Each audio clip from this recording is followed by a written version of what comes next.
চুয়াডাঙ্গা পৌর শহরে ঘটেছে এক হৃদয় বিদারক ঘটনা। হাঁটতে গিয়ে পড়ে আহত হয়ে মায়ের মৃত্যুতে হাসপাতালে ছুটে আসেন ছেলে, কিন্তু সেখানে মায়ের মরদেহ দেখে শোক সইতে না পেরে তিনিও স্ট্রোকে আক্রান্ত হন। শেষ পর্যন্ত ছেলেও মারা যান।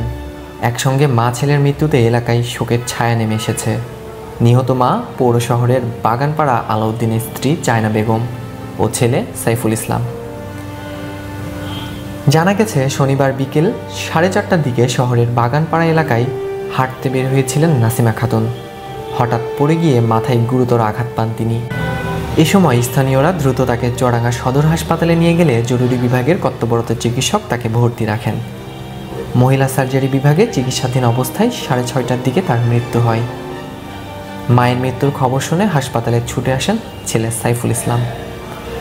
মহিলা সার্জারি বিভাগে মায়ের মরদেহ দেখে তিনি হঠাৎ স্ট্রোক করে সিঁড়ি থেকে পড়ে যান।